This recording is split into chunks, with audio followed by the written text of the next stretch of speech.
whenever somebody wants to study any topic, they should strive to go back to the primary sources, which is precisely what I am trying to do with regards to Islam.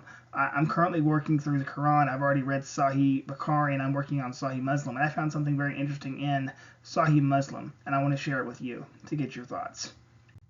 We can see in Sahih Muslim, Volume 5, on page 596, it says, Abu Malik al-Ashri narrated to him that the Prophet said, 4 pre-Islamic practices continue to be done by my community, and they will not abandon these.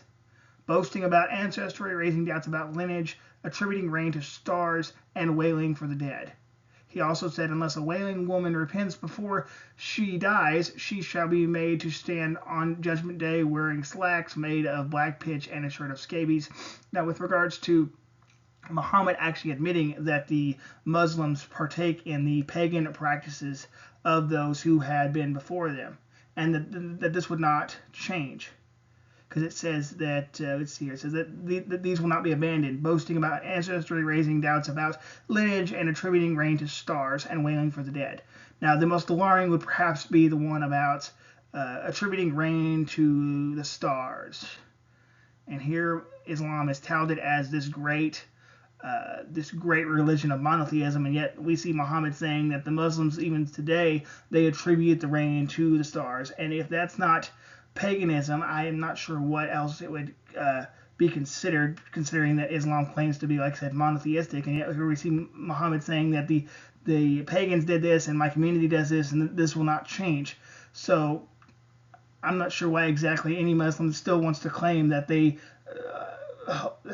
worship a monotheistic religion with regards to their God, because it says here that they attribute the rain to the stars, and once again, that is a clearly paganistic understanding of how the world works. But this is once again not surprising, considering that Muhammad is not the greatest individual whom ever lived. And that being said, with regards to even his understanding of his revelations, because there are several that are questionable with regards to people like Umar, whom gave Muhammad an idea, and they just so happen to come later as revelations. But the point I want to make here is, once again, that Muhammad saying that the pagans did these practices here, he lists them, of course, and that the Ummah would continue to do that. The question is, have Muslims not seen this? Have they not read this in their material?